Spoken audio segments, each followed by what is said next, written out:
And I'm going to be presenting work that's on behalf of a quite large collaboration, in fact, larger than the normal. This is, I'm going to be presenting data from a combination of the Apogee effort of Sloan 3, which is a large spectroscopic survey, and the Kepler Asteroseismology Science Consortium, which is actually a lot of people in this audience who've done a tremendous amount of work on the asteroseismic analysis. My title has N rotational crossed out because I'm not going to be talking about rotational data, although we do have V sin I's for our sample. And so the basic idea here is when I step back and think about why I would want to do a large survey than this, you actually have to ask what it is you're trying to accomplish with your survey. And in my mind, we've now hit an era where it's extremely important for us to have precision stellar astrophysics. We have some critical origins questions, and if you sort of step back at the most basic level and ask how we think planets form, or how we think galaxies form, we have certain underlying very simple structures. For example, we think that rocky planets form close, gas giants form far away in a gaseous disk, and yet when we look at the observed planet properties, they're incredibly complicated. And when you're trying to disentangle a complicated problem, where planet properties are a complicated function of distance from the star and time and metallicity, you'd like to have the best possible data you have. You'd like to know ages, you'd like to know masses. Similarly, when we're reconstructing the galaxy, our basic picture is deceptively simple. We think that we have low metallicity gas initially, younger stars become progressively more metal rich. The gas is denser close to the center of the disk, and so as a result, I expect a radial metallicity gradient. And yet, when I look locally in the solar neighborhood, the age-metallicity relationship is subtle and very complicated. And so that says, again, we need really good data. Stars move, galactic populations are more complicated than we had thought they were. You need better data. On the other hand, you may need better physics. It may be that the defects we see in our models or the complexities are due to missing physics, and we'd like to be able to understand that. And so this is a combination of two projects, which I'll be describing in order. The first of these is the Apogee Survey, which is one of 4 projects on the Sloan Digital Skies Survey. The data that I'm going to be talking about was basically collected as of last summer and released last August, and recently has been submitted in a paper by us. The idea for Apogee is that for galactic population studies, there's actually an important niche to be available for a large area, 7-degree field, high resolution, R of 22,500, infrared survey in the H-band. Each individual field has about 230 targets, and they can reach an effective H-band magnitude of 11 in a 1-hour exposure. The reason I'm bringing this up is this is exactly what you would design for studying Kepler. Each individual Sloan field is one of the Kepler tiles to first order. They're almost exactly the same size. The density of targets is extremely well matched to the density that we have in Kepler. And from this, we can then extract spectroscopic parameters. We can extract temperatures, metallicities, and other things that are extremely complementary to the asteroseismic data that we would like to have. And when we combine this with asteroseismology, it's actually kind of a wonderful combination. We can basically look at 10,000 stars. In fact, we have now collected 10,000 spectra of Kepler targets in the Apogee fields in Sloan 3. We will be getting more in Sloan 4, which I will talk about in a little bit. And for this, we also obtained a number of targets in the CoRoT fields. There's a separate effort, CoRoT, which is actually looking at those. Since the Apogee paper for Kepler is submitted, I will be talking about the Kepler rather than the CoRoT results in what follows. The CoRoT results are extremely interesting. I'm looking forward to that because the CoRoT fields are pointing in a different direction. The Kepler fields are beautiful for stellar physics, but they're along the solar circle and they provide more limited information about radial gradients in galactic populations, whereas CoRoT is perfectly suited for that purpose. We took a number of targets from here. We took targets that were giants, targets that were dwarf, targets that were planet hosts, and I'm going to be focusing today on the giant targets.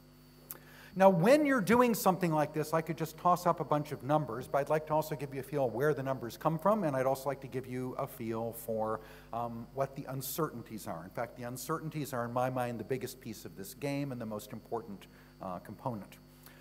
You have 100,000 spectra. There is a limited supply of graduate students. And as a result, you are not going to be able to obtain 100,000 boutique analyses. And so instead, what we've come up with is an automated fitting algorithm. And it's important to know that Apogee is different than what you might think of in a traditional abundance analysis. Traditionally, you would pick a few lines that you loved and knew very well. They were your good friends. You'd have a bottle of wine with them, and you knew what they did. And you would individually analyze those to separately solve for your stellar parameters. In this particular case, Apogee does not know what the Apogee analysis does not know what a line is. The unit is the pixel.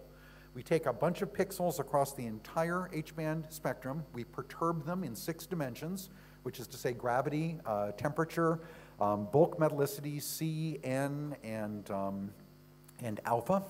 And with those degrees of freedom, we search for a global minimum that gives us the best fit. We can mask off telluric lines and various other things. There's ingredients like that. But to first order, that's what we're doing. We're taking a simultaneous fit to the entire H-band spectrum. The virtue is this includes all the information. The defect is it's very challenging to figure out sometimes why it picked the answer it did, so why it likes this gravity over that gravity. As a result, you have to have some kind of ex post facto calibration, and what we did is we picked, for this purpose, 2 sets of standards. We had star clusters where we think we knew something about the properties independently, the metallicities from high-resolution studies, distances and extinctions, photometries, and the like. And then we also took a sample of stars with asteroseismic gravities to check our gravities against. This is an example of one of the efforts. This is a nice effort led by some Sabosh Mazaros and published just this past year. And what you should be looking at here, do I have a pointer? I can flail my arms vigorously, that's okay. There's a pointer. There's no pointer here. Ah. Limited sleep. Night after the conference dinner, not fair to give a talk. Okay, so in any case, you can see these patterns here, and the point is that the blue points here represent what you would get if you compared our results to optical spectra. The red points represent what you would get if you compared them to a photometric calibration, the infrared flux method calibration, which is tied to the fundamental temperature scale, the definition of flux per unit area. The first thing to notice is that the blue points are not on top of the red points. There are systematics in these things, and these systematics are going to be extremely important ultimately for us to be able to understand the precision of our measurements. Different people have systems that disagree by 50 to 100 degrees K, even for things that should be well studied like solar temperature giants. Okay, and that changes all of your absolute scales. And you can see that we have a pretty good agreement. We have a 0-point shift, and we incorporated this 0-point shift in our temperature calibration. We did the same thing for metallicities. In this case, we took a bunch of star clusters, which we knew to be chemically homogeneous in the elements that we were looking at. The red lines show you an example. This is a star cluster where all the stars have the same intrinsic abundance. There's a range here. And the scatter tells you about the random errors in the measurement, and the 0-point shift tells you about the systematics. And once again, we could correct for that.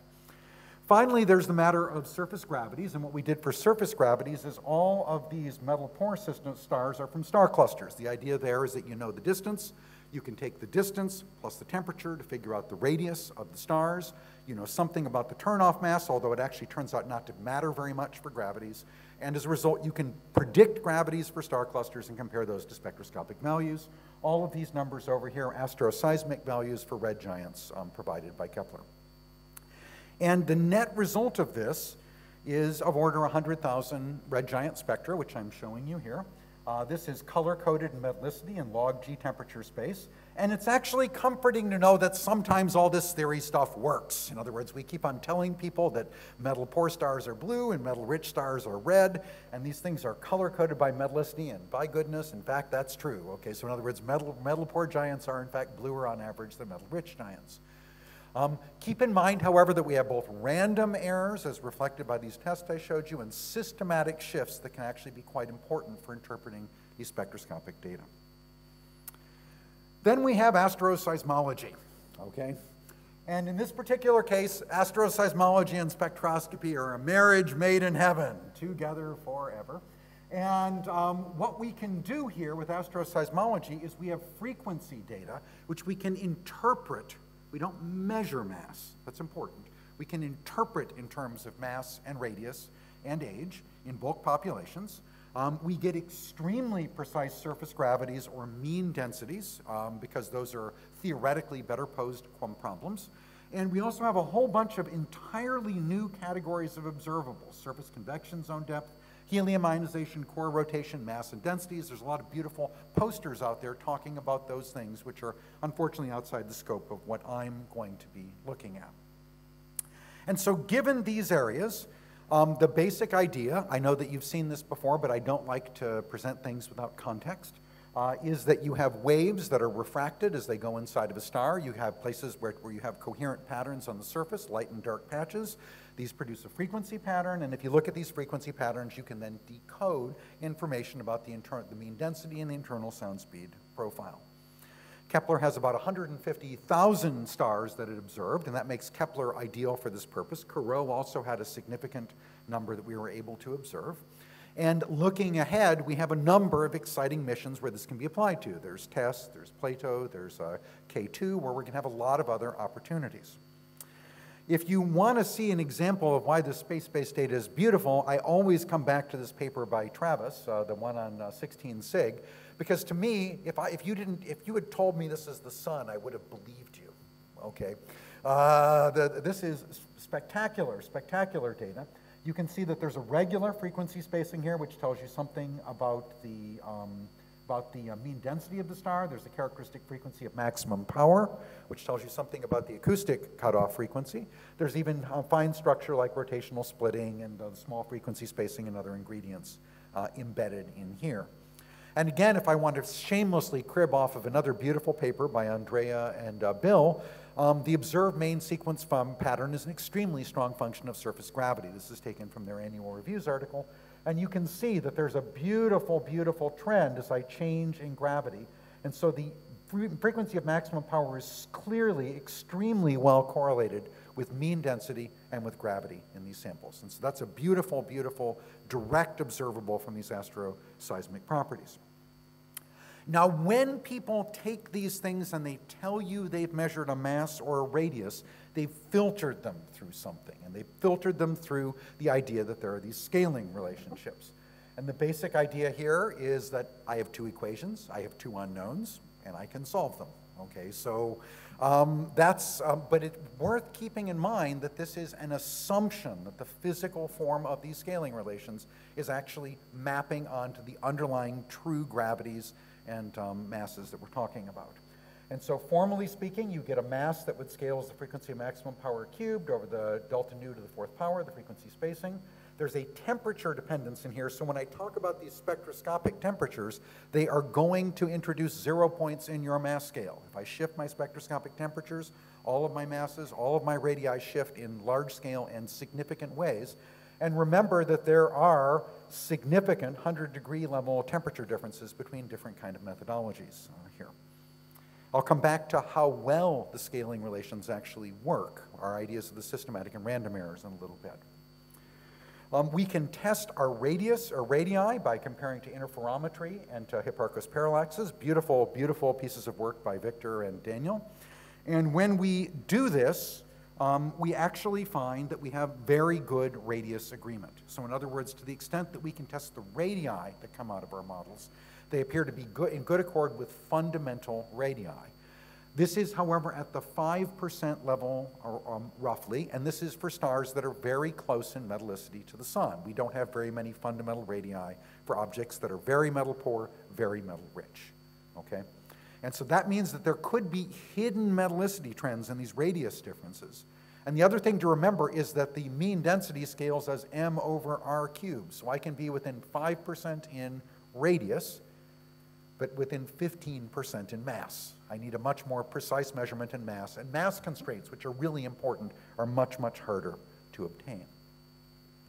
We had some tests on this in NGC 6791, where we actually have some external information on the turnoff. I'm going to go through this a little bit because I do want to get to our results. And one of the interesting things that we came up with, this is an example of one of the kind of interesting pieces you might not have picked up, is that if you take a star cluster, I can compare the radii I predict using these scaling relationships for first descent giants and red clump stars. If I make a mistake in the distance of the cluster, I move them both up and down together, and so the differential measurement should be reliable. And this is showing that the red clump stars are actually at a different radius scale than the red giant branch stars, indicating a possible distortion in that scaling relationship that I talked about. And there's actually physical things this could be tied to, the sound crossing time. I don't have time to go into those.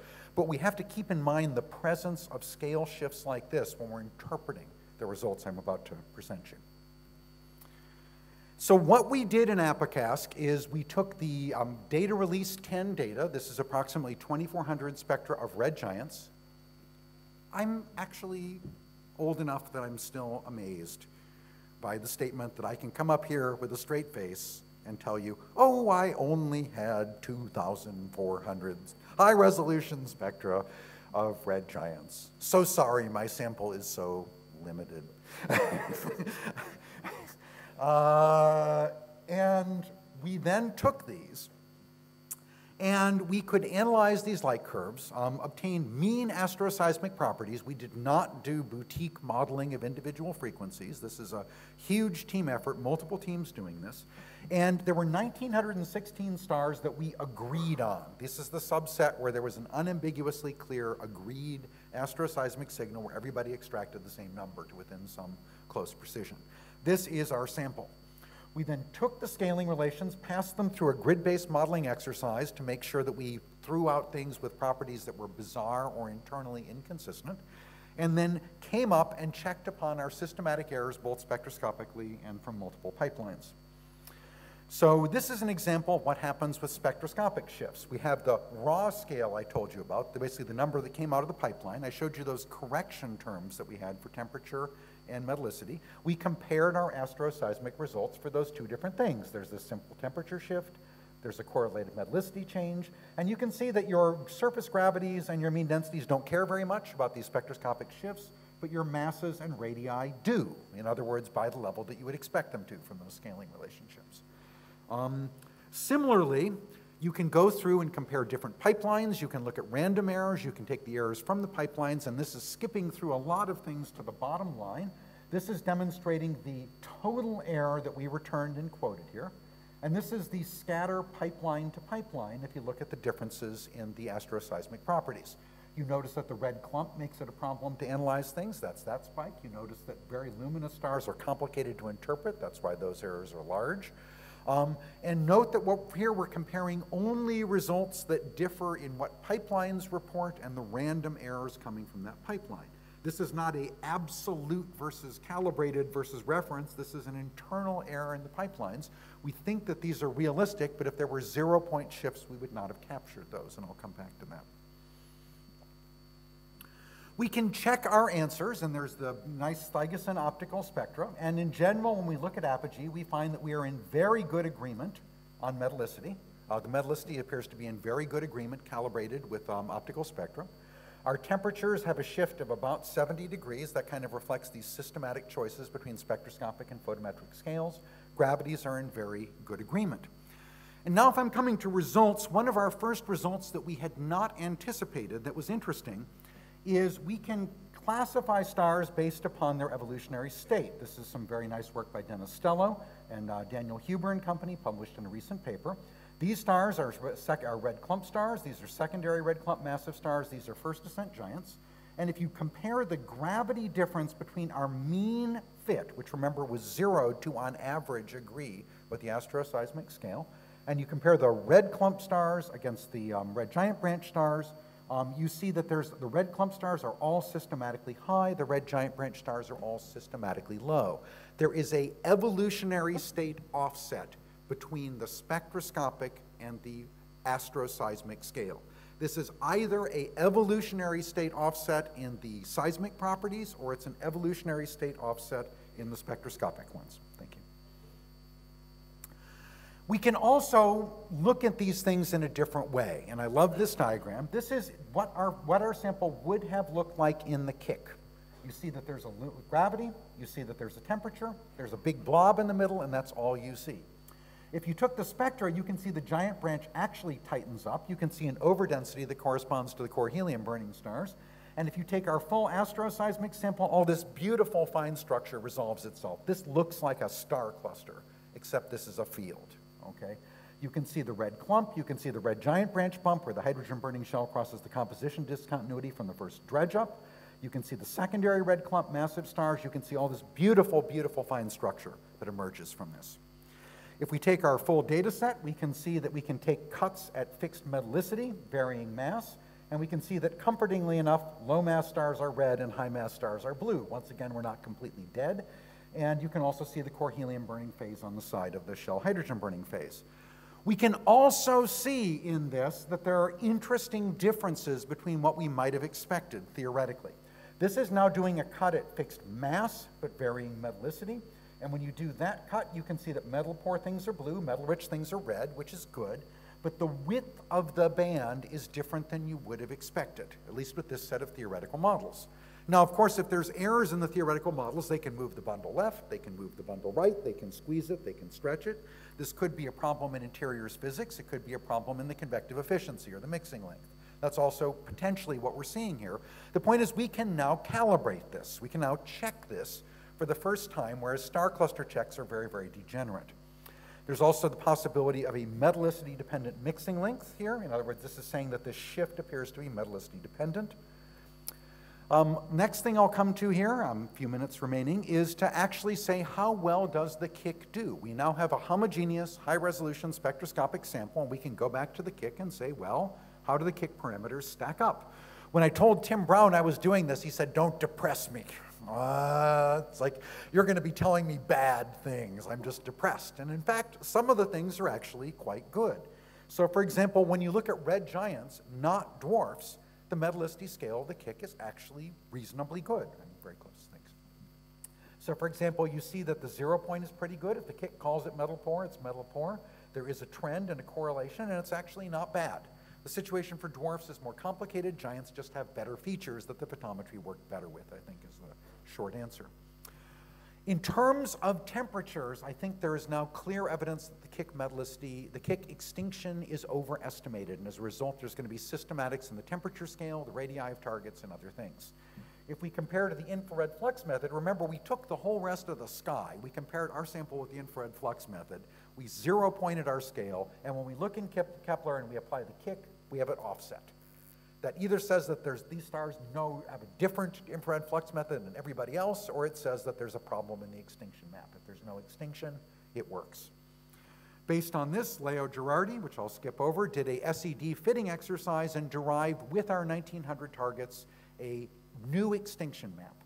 This is the kick, color-coded where the redder colors are higher extinction. This is what Leo is getting. And this is what you would have gotten if you took the Schlegel map, which is designed for extragalactic studies and is an integrated total dust content in the galaxy. You notice that that kick has more extinction than other galaxies up here. Okay, so it's not just that our map is different, it's that clearly this is overestimated. It's probably going to cause about 100 degrees systematic in the temperatures that we assign to giants.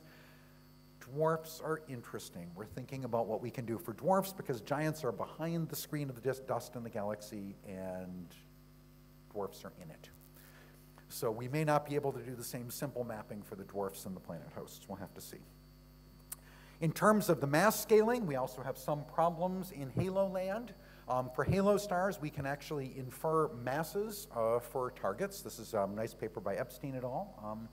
And we can measure our asteroseismic masses, and you notice the asteroseismic masses come in much higher than we would have expected based upon an old galaxy. This is a sign of a systematic error. And the interesting thing is that if you do different things, you apply calibrations like Tim White et al. have advocated. You use boutique modeling, as was done for the case of auto. You use a parallax instead of delta nu, which was for nu Indy. And in all of these cases, you get reasonable masses if you relax one of the scaling relation assumptions. And so this says that we may either need to recalibrate our scaling relationships, we may need to correct them, or we may need to adopt an alternative to simple scaling relations if we want absolute masses on a scale that we can trust.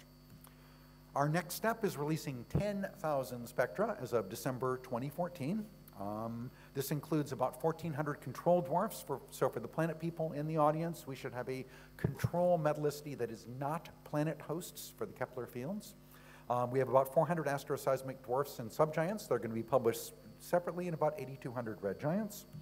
And Looking towards the future, the Sloan Digital Sky Survey 4 is going to be roughly doing a full magnitude and color limited cut, so we should have approximately 24,000 spectra of dwarfs and giants in the Kepler field. That's everything with an H-band magnitude less than 11, including a full sample of dwarfs, again useful for planet studies, and all of the long cadence giants, we believe, basically, down to H of 11. And K2 is actually already taking advantage of these 100,000 spectra to target things elsewhere. I want to add that the Apogee spectra are public when they're released. And so if you have a field where you might be interested in a target, you can go and look up a spectrum from Apogee and see if there's data for it. Moving forward, I think that we have a couple of directions to go in. One of these, I think, is the whole game now, is understanding these zero-point errors in systematics, anchoring our asteroseismic masses to physical ones from Newton and Einstein and the like, getting evolutionary state diagnostics and understanding our error sources better. And I will move to my conclusions to take questions, and also to note that there are a couple of upcoming conferences at Santa Barbara and in Germany on this topic I've been asked to advertise. Thank you very much.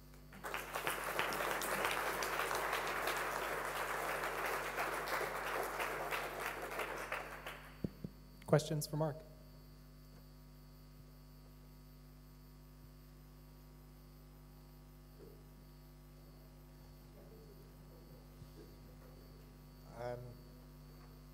Is it fair for me to say you're cautious about using scaling relationships? So I'd be glad if you said that. But I also wanted to ask, I didn't quite understand what you did with the models. What constraints did you put on when you said you did model fitting? What constraints did you put on the models? In terms of obtaining the astroseismic estimates of the parameters, each individual pipeline did an independent estimate of processing the data. That you went from the same delta nu max, but then processed them in different ways to check and see what they would have inferred independently. And we took the scatter of those measurements as one error source. Only for getting nu max and, sorry, for getting a large separation. Yeah. You didn't use frequencies. No, we didn't. The reason not to use the frequencies is the giant pattern is extremely complicated, and to be honest, I don't know that we know how to certainly do that for a sample of thousands of targets. Other questions for Marc? Marc, this is a question for you and for Peter de Cat. How much do your spectra from Apache Point and the Lamos spectra overlap? Are you repeating the same things? Are you doing different samples? We have checked against other things. I think the better overlap for Peter's, we can ask Peter, but I think the better thing overlap for them would be Segway. There are some Segway Apogee overlap stars in common as well. To first order, ours is everything H-band less than 11. Well, for Lamos, we didn't really select for specific types of stars, so we're basically doing everything. So I guess we have a significant overlap in our targets. Yeah, but we can check, of course. Yeah. But the Lamos spectra are optical, right? Yeah. So they're complementary. Yeah, and actually that'd be a very nice calibration set to look at. Let's thank Marc again. Thank you.